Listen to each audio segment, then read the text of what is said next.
Today I'm talking about my top 5 favorite old movies that I watched this past year out of a total of 279 films. So these are all films that I watched in 2023 that were released prior to 2023 that I hadn't seen before or had been a while since I'd seen before. So that's the essential premise. And these top 5 are great. 2 of them are Cary Grant, which is just delightful. Cary Grant's so good. So my favorite Cary Grant film where Cary Grant is my favorite in it is The Bishop's Wife, which is not in my top 5. But he's still great. So yes, enjoy.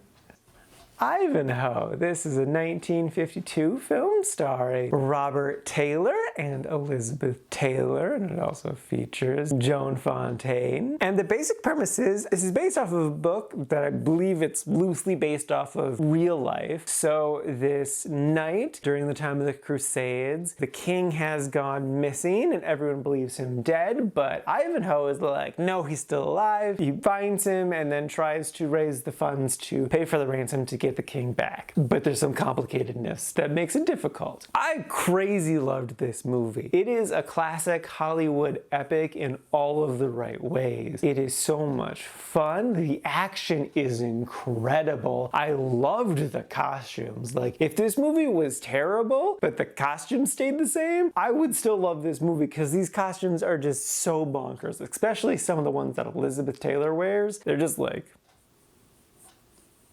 dang! The sets are great, the performances are great, the script is so good. The dialogue is very poetic, which was a little bit difficult for me to get into at first because I'm just not really a poetry guy, and that's like the only thing I would caution with this movie is that it's poetic dialogue and that's not for everyone. But if you can get used to it like I did, it is totally worth it because the movie is just so good. Like, the story beats are great, the character development is awesome, I just had a lot of fun. The women are allowed to talk to each other, that was nice. Joan gives a solid performance and just, yeah, no, it's great. I had so much fun with this movie and totally incredibly love this movie. Without a doubt recommend it. It is such a great, wonderful movie that I can't wait to watch again one day because it's just so freaking good.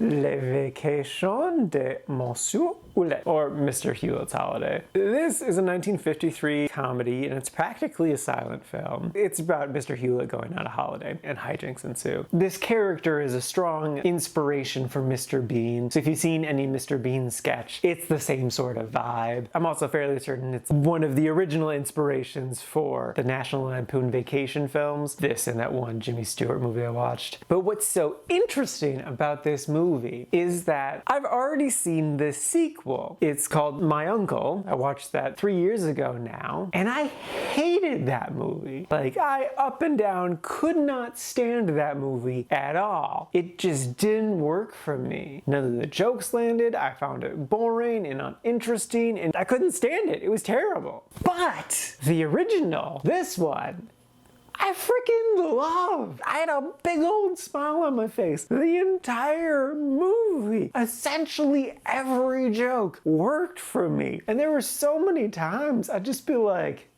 that was so smart and hilarious. And like, so many of the jokes too, practically all of the jokes, would go in a way that I didn't see coming at all. Like, yeah, there were definitely like the obvious jokes of like, oh, he's holding a thing backwards, he's gonna knock something over, and he does. But most of the time it's just like, wow, I did not think it was gonna go this way, and that is amazing. So it's so crazy to me that the first one I love and the second one I hate, when from what I can gather, the sequel is kind of regarded as like the big classic. Like, I think the original is still loved, but I think the sequel is more highly loved, whereas I didn't care for the sequel at all. So yeah, that's just an interesting thing. Anyway, I totally recommend this movie. It's amazing. I loved it so much. I would totally even recommend this to my parents. If you're not into foreign films, you can still do it. There's hardly any dialogue. You can do it. It's a delightful comedy. I love it so much. All right, yes.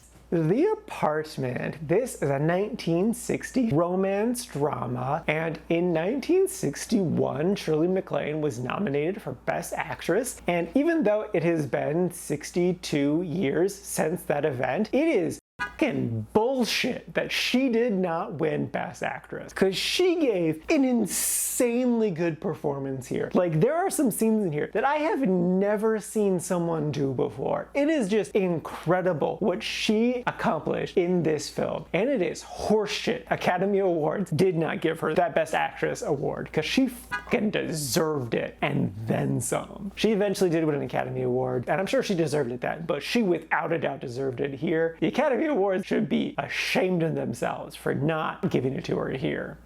If you couldn't tell, I loved this movie. It's great. It's so incredibly good. So this also stars Jack Lemmon, and the basic premise is Jack is this guy trying to work his way up in the company, and so it is a way to brown nose the upper management. He has a very ideally located apartment in New York City, and so he lets the upper management use his apartment for their affairs. Shirley plays a coworker of his that may or may not be sleeping with someone in the company, but he also has a crush on her.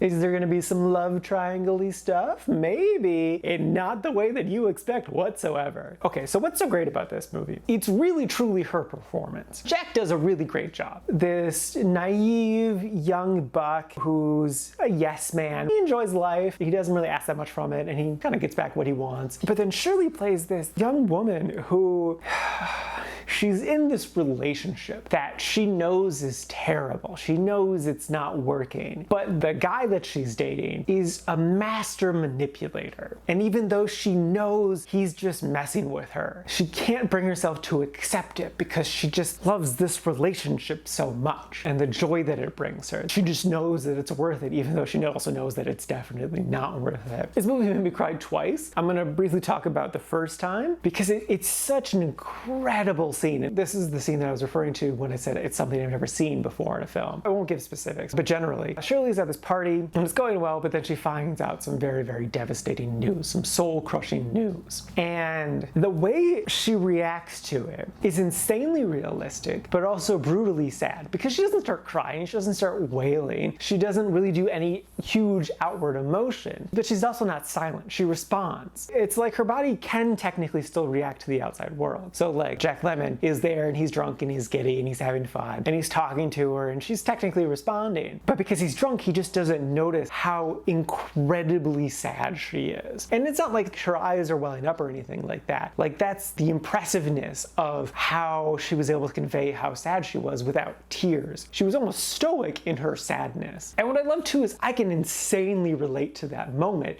on both ends of like being so incredibly sad but not being able to just like let those emotions out, and then also the other side of the conversation of just being a happy drunk and not noticing that someone's going through a moment because you're just a happy drunk kind of lost in that. You can just kind of assume everyone's a happy drunk right now because that's how alcohol works. So yes, I without a doubt insanely highly recommend this movie. I put it very, very high, rightfully so, and I stand by my rant at the beginning. She without a doubt deserved that Oscar, and it's bullshit that she did not get it. So yes, loved this movie with my whole heart and 1000% recommend it. Suspicion. This is a 1941 Hitchcock film starring Cary Grant and Joan Fontaine, and I like this movie a lot. So the basic premise is Joan plays this rich socialite person, but she's kind of closed off. She doesn't really like the fame. She likes what she likes. She's not really into boys at all. But then one day she kind of comes across Cary Grant, and Cary Grant's Cary Grant and is very charming. So maybe she falls for him. But then maybe he's not all that he seems. Is he a little slimy? Is he a little gambling addict? Maybe. And yeah, it's great. It's really about like toxic relationships and how people constantly make excuses for their partner, even when it's like blatantly like giant flashing sign like this person's bad. Here's all the red flags. We're still just like, no, it's not. It's fine. They're good. We're good. We're good. But then it's also just kind of like a mystery of like, okay, he's lying all the time, Cary Grant's character, but there's some nuggets of truth in there. So what is true in what he's saying? Because because we do get more or less definitive answers to certain things. So like the truth is out there, but you have to piece it together. And Hitchcock himself said he was kind of dissatisfied with the ending because he did change the ending from the book this is based off of. And at first I was kind of like, oh, I don't know if I like that ending because it's kind of a happy ending. But I sort of thought about it a bit, and it's kind of the most messed up ending. And it's really, really interesting. I definitely enjoyed this movie a lot. Without a doubt recommend it. And it's definitely in contention for one of my favorite Hitchcock films. I haven't seen all of them, and it's been a while since I've seen some of his classics, but it's definitely up there, that's for sure. So yeah, it's a really good movie that I definitely recommend.